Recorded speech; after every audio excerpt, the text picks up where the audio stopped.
Eu gosto de lembrar, quando lemos os Salmos, quando lemos a herança hebraica e a realidade da formosura e da majestade de Deus no seu santuário, eu gosto de lembrar que nós hoje somos o santuário de Deus. Pode olhar para a pessoa que está do seu lado, atrás, seus irmãos em Cristo, amigos que você tem caminhado na fé. Olha a beleza do santuário de Deus. Alguns estão precisando de uma reharmonização facial. Alguns talvez precisando perder uns quilinhos. Mas a beleza do santuário de Deus nas pessoas que Deus tem chamado para fazer parte do seu corpo. E que enriquece a nossa vida. Por uma jornada que nós não fomos chamados para fazer e para caminhar de maneira solitária. John Wesley diz que nós seguimos uma religião não solitária, mas solidária. De gente que ofereceu o seu corpo em sacrifício vivo, santo e agradável a Deus, para servir ao Senhor. Quero começar essa reflexão desta noite lendo 2 textos da Palavra de Deus, se for possível acompanhar ou termos esse texto. Pois talvez você até já saiba de cor. Efésios capítulo 2, por gentileza, Efésios capítulo 2.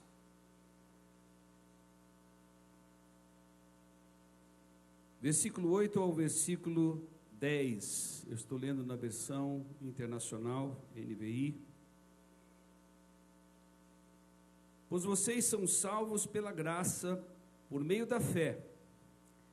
Isso não vem de vós, é dom de Deus, não vem de obras, para que ninguém se glorie. Porque nós somos criação de Deus, realizada em Cristo Jesus, para fazermos boas obras, as quais Deus preparou de antemão para que nós andássemos nelas. Esta é, primeiro, a visão do apóstolo Paulo, ao trazer a palavra para a igreja de Éfeso, lembrando que nós somos frutos da graça de Deus. É pela graça que nós tivemos a capacidade de responder ao amor de Deus, e Ele coloca no nosso coração a fé, que é um presente, um dom gratuito dEle. E Paulo tem a plena convicção no seu coração de que nós fomos criados para servir a Deus, para a prática de boas obras. Houve uma tensão bíblica, teológica, um grande período da história da igreja, com a visão do apóstolo Paulo se contrapondo, talvez, à visão de Tiago. Como se a carta de Tiago fosse, e foi conhecida por algum historiador em especial, um teólogo, dizendo que era uma carta de palha, pode queimar, que parece que ali são as obras que justificam a nossa caminhada como seres humanos. E Paulo e Tiago têm muito em comum a mesma compreensão. Esse primeiro texto que nós lemos fala que todos nós somos criação do próprio Deus. Ele usa uma palavra belíssima. Ele diz que todos nós somos um poema de Deus. Nós somos feitura de Deus. Você é um poema. Você é fruto da inspiração do Criador. Nós não temos essa dimensão de que nós somos inspiração e somos um poema de Deus. Agora fomos criados pelo Criador para a prática de boas obras, para estarmos envolvidos numa vida de serviço. E é uma mesma compreensão que Tiago tem. Abra lá em Tiago capítulo 1.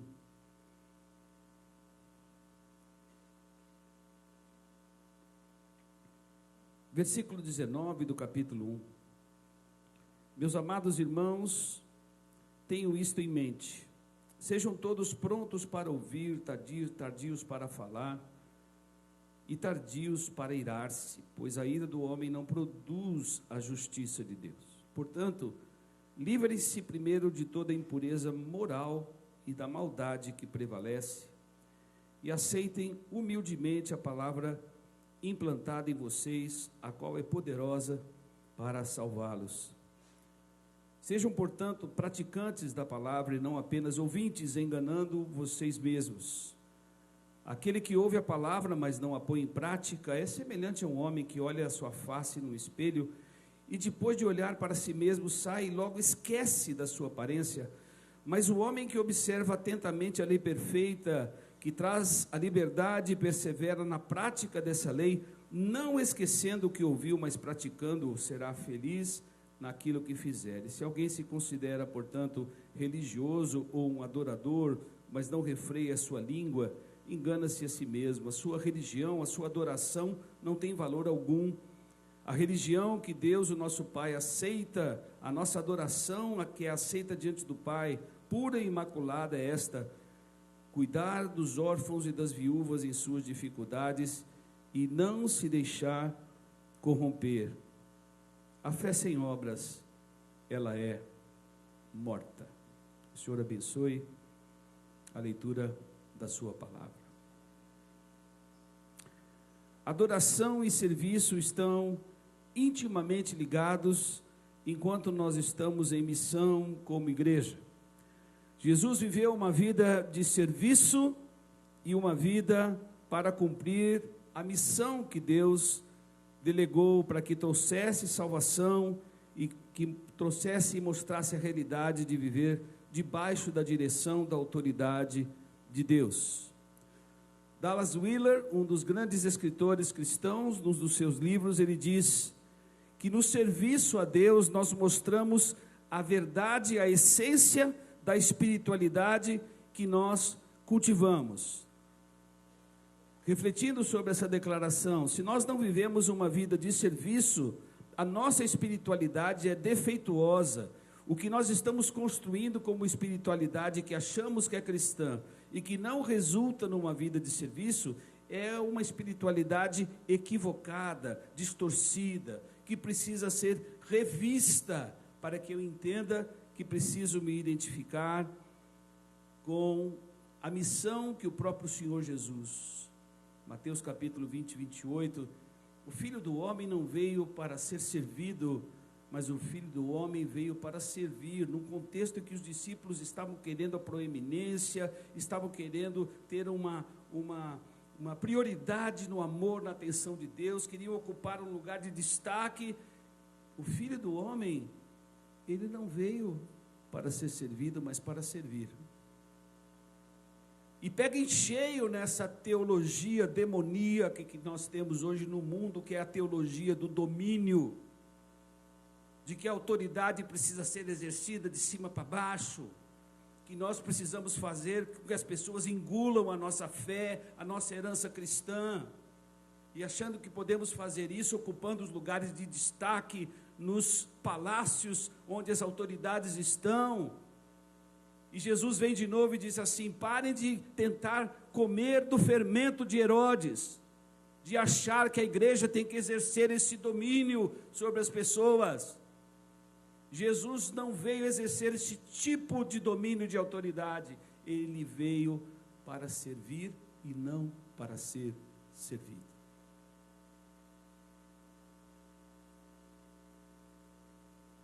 Calvino diz que a espiritualidade que não resulta em serviço e no cumprimento da missão, ela é incompleta, ela é distorcida. Richard Foster, no seu livro, falando sobre as disciplinas espirituais, diz que quando nós oramos, quando nós fazemos a leitura bíblica na Lectio Divina, procurando ouvir a voz de Deus que está escrita para nós, revelada para nós, uma espiritualidade que é cultivada na solitude, no secreto do quarto, quando nós abrimos o nosso coração e oramos a Deus, e oramos com Deus no secreto do quarto, quando estamos cultivando o jejum, quando estamos cultivando o tempo sabático na nossa espiritualidade, quando nós estamos construindo uma espiritualidade fruto da palavra de Deus e da presença do Espírito Santo em nosso coração, que essa espiritualidade, se é de fato cristã, ela vai resultar numa vida de serviço a Deus e na prática de boas obras. Evelyn Underhill, no seu livro Adoração, ela diz que culto e adoração envolve todos os tipos de resposta. Uma resposta espiritual, uma resposta social, uma resposta orgânica, uma resposta missionária.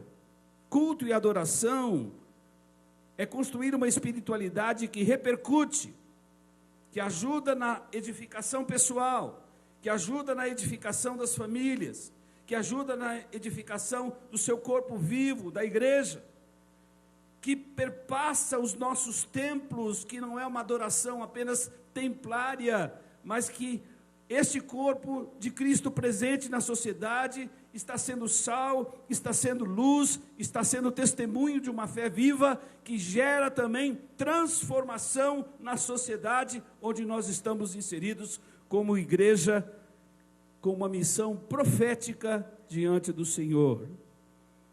E demonstramos a nossa presença com a contribuição da igreja, servindo as pessoas, servindo aqueles que estão à margem, servindo pobres, servindo necessitados, servindo em culturas que ainda não conhecem o Evangelho, mas que vão conhecer o Evangelho pela nossa presença e o nosso testemunho, para servir aonde nós chegamos com o Evangelho do Senhor.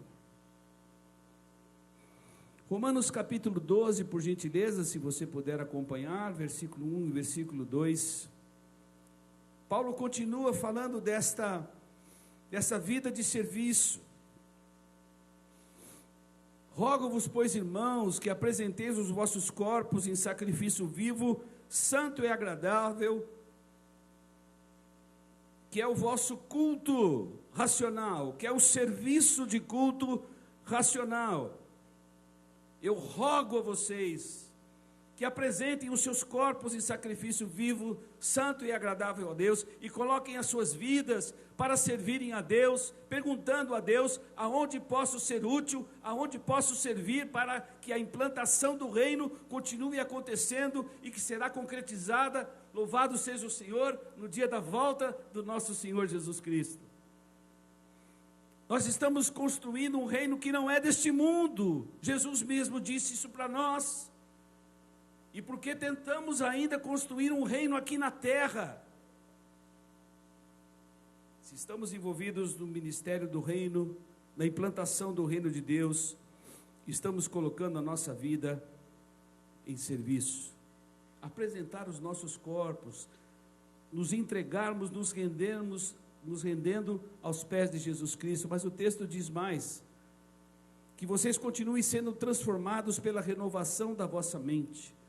Por que essa ênfase de Paulo? Porque a nossa conversão, ela aconteceu em primeiro lugar aqui na mente.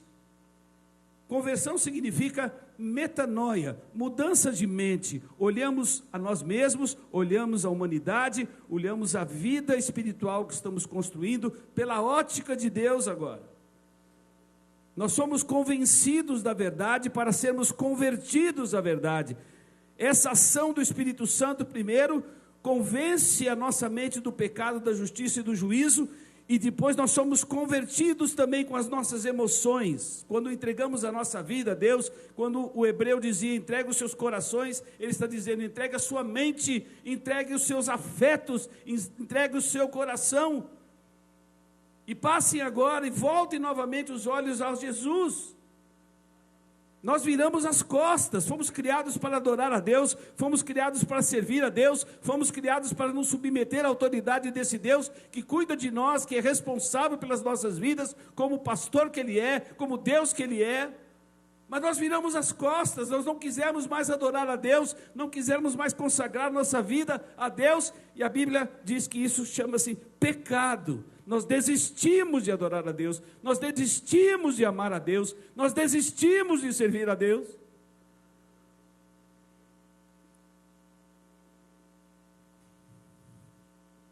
Nós precisamos continuar sendo transformados na nossa mente para nós experimentarmos qual seja a boa, agradável e perfeita vontade de Deus. Por favor, não se esqueça disso. Exegese feita por Dr. John Stott, um dos maiores escritores bíblicos, vários livros traduzidos. A leitura desse texto é: a vontade de Deus que nós vamos experimentar é boa, agradável e perfeita, amém? Para Ele. Porque nem sempre a vontade de Deus é boa e agradável para nós. Nem sempre. São os testemunhos dos discípulos, dos apóstolos, dos missionários na história da igreja, que viveram situações adversas, que sofreram perseguição, que viveram em situações subhumanas para poderem visitar nações, etnias, onde o evangelho não chegou. Vida de dedicação, mas também de privações. A vontade de Deus, ela é boa, agradável e perfeita, em primeiro lugar para Ele. Como vamos entender sofrimento presente na nossa história, missionários que vão para o campo. Frederico Orr, que veio da Europa e começou a maior missão na Amazônia. Sai do seu país para servir no Brasil, sua esposa queria servir no Brasil, ele vem para o Brasil, ele pega um barco que vai atravessar o rio no Amazonas, e no meio da viagem, a sua esposa come um peixe estragado e morre. E aonde o barco parou? Todos para fazer o enterro da sua esposa, não falaram uma palavra de português. E aquelas pessoas da comunidade ribeirinha fizeram junto com ele o enterro da sua esposa. Diz ele, anos depois, que vários deles se tornaram líderes na igreja onde ele começou naquele lugar. A maior missão no Amazonas. Frederico Orr, um herói da fé, e que vive isso para responder um chamado missionário, chega no país onde vai servir e perde a sua esposa. Ah, isso é bom e agradável? Claro que não. Porque quando oferecemos a nossa vida para servir a Deus, muitas vezes vamos viver situações que somente conseguimos viver pela graça de Deus e pelo cuidado do Espírito Santo em nossos corações.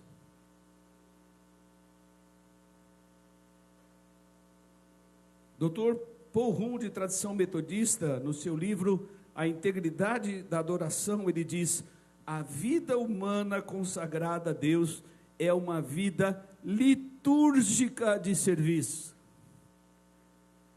A vida humana consagrada a Deus é uma vida litúrgica constante de serviço a Deus. E quando você vê várias cartas, Paulo e Timóteo, servos de Jesus Cristo,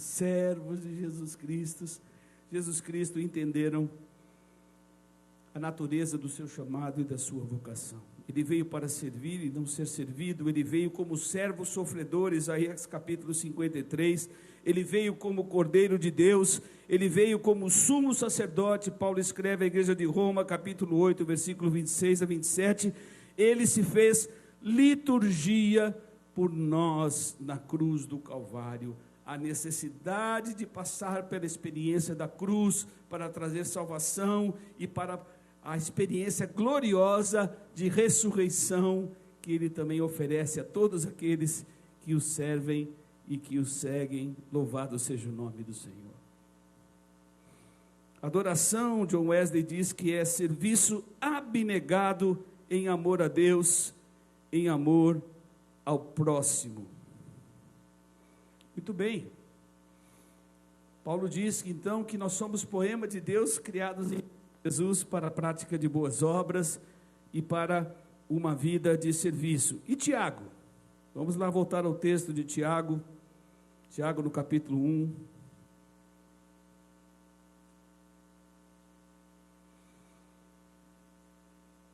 Para que eu possa viver uma vida de serviço e ter a oportunidade de praticar a palavra, primeiro eu preciso me livrar, versículo 21, de toda impureza moral e de maldade e acolher humildemente a palavra que tem sido implantada em vocês, o qual é poderosa para salvá-los.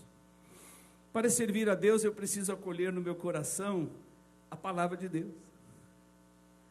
O Verbo virou gente e habitou entre nós. Aquele que é a palavra de Deus se encarnou. O Verbo virou gente e habitou entre nós, cheio de graça e de verdade, e vimos sua glória como a do Pai, e vimos sua glória, glória do Pai. Acolher a palavra de Deus no nosso coração é acolher o próprio Cristo, que é o Verbo que se encarnou e que trouxe salvação, e Ele trouxe esta salvação que Tiago está dizendo aqui. Versículo 22, sejam praticantes da palavra, não apenas ouvintes, enganando vocês mesmos. Aquele que ouve a palavra, mas não a põe em prática, é semelhante a um homem que olha a sua face no espelho, depois de olhar para si mesmo, sai e logo esquece da sua aparência. Nós falamos sobre isso hoje de manhã, sobre discipulado. Podemos estar na igreja, podemos estar numa membresia de uma igreja confessional como essa, batista, presbiteriana, anglicana, mas se não estamos praticando a palavra, nós não estamos necessariamente cumprindo a missão que Ele nos deixou de fazer discípulos. Hoje de manhã refletimos sobre isso. Há um preço para o discipulado, para andar perto de pessoas, para partilhar a vida com pessoas, a abrir a intimidade com as pessoas, a construir relacionamentos de amizade e de confiança. Discipulado envolve o você caminhar junto. Refletimos sobre isso hoje. O texto diz, se não praticamos a palavra, nós estamos nos enganando. E o texto diz mais, versículo 25, o homem que observa atentamente a lei perfeita que traz a liberdade e persevera na prática dessa lei, não se esquecendo do que ouviu, mas praticando, será feliz naquilo que fizer. Quando acolhemos a palavra, meus queridos irmãos, nós nos tornamos pessoas livres. Somos livres para amar a Deus, somos livres para temer a Deus, somos livres para servir a Deus, somos livres para servir o próximo, somos livres para buscar crescimento na palavra de Deus, somos livres para cumprir a missão de fazer discípulos em todas as nações. No nosso país nós somos livres para anunciar o Evangelho, para viver o Evangelho na sua profundidade, na sua extensão, na sua radicalidade, numa mensagem que nunca foi popular. Nós somos livres, aleluia! Somos livres para servir, para consagrarmos tudo que temos, tudo que somos para a glória de Deus e para que o seu Evangelho seja conhecido em todas as etnias, raças, tribos e nações. Por que você está fazendo enfermagem? Por que você está estudando pedagogia? Por que você está fazendo administração? Por que você está buscando uma formação profissional? Ah, é só para o meu sustento? Claro que não! Claro que não! Deus vai usar a sua vida, suas qualificações para servi-lo, para servir ao próximo e para servirmos uma sociedade que carece de transformação e da presença de uma igreja que aprendeu a servir de maneira humilde. Louvado seja o nome do Senhor. Se alguém se considera adorador religioso, essa palavra no original, palavra tresqueia aqui, mas não refreia a sua língua, engana-se a si mesmo. A sua adoração não tem valor algum.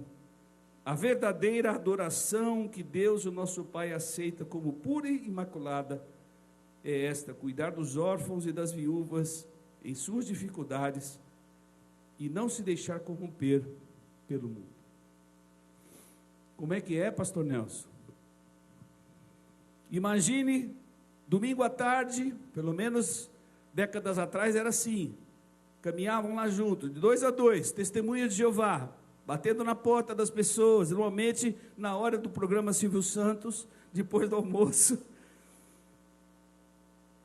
Aí vinham pessoas espíritas, aí vinham pessoas do Sechonoye e outras religiões orientais. E aí, imagine, de 2 discípulos de Jesus batendo na porta: olha, viemos aqui visitar vocês, gostaríamos de falar sobre a verdadeira religião. Puxa, é uma confusão, tem tanta religião, tem tanto caminho de adoração na sociedade. Diga para mim, qual é a verdadeira religião? A verdadeira religião é esta: visitar os órfãos e as viúvas nas suas aflições e guardar-se incontaminado do mundo. Órfãos e viúvas, exemplos de pessoas que estão à margem, que não tem mais ninguém que cuide dos seus interesses, viúvas que perderam seus maridos, órfãos que perderam ou não conheceram seus pais. E nós estamos numa sociedade onde há carência de todos os lados, onde há necessidade deste amor ser exemplificado para levar consolo para as pessoas que estão à margem. No domingo, quantas creches nessa cidade foram visitadas pelas igrejas locais? Quantos hospitais foram visitados pelas igrejas locais?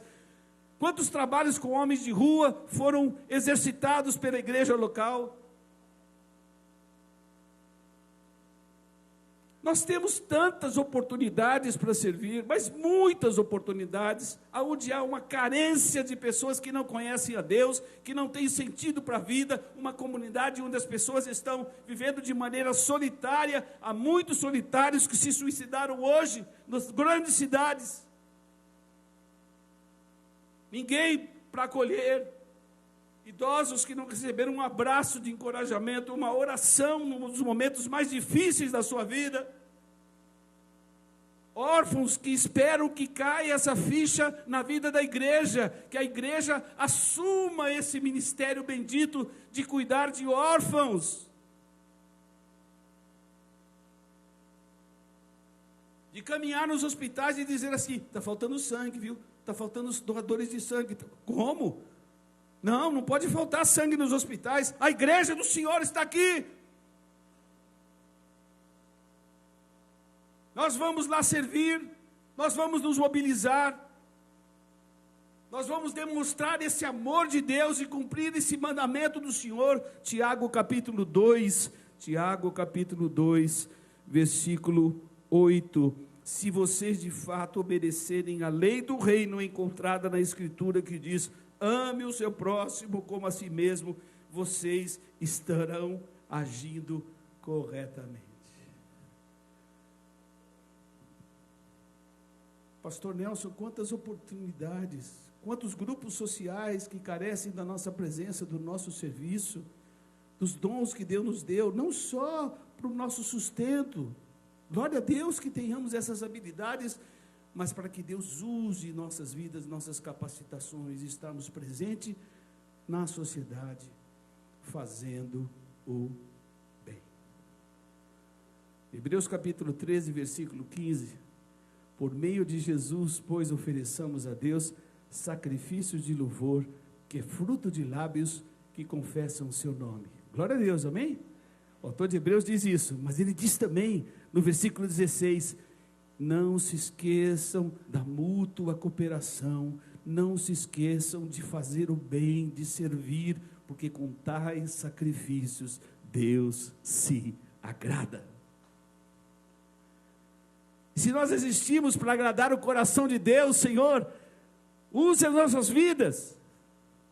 O Senhor nos deu dons, talentos para servirmos, ajudarmos na edificação da igreja e para sermos instrumentos do Evangelho, da presença do Senhor, aonde o Senhor nos colocou como igreja.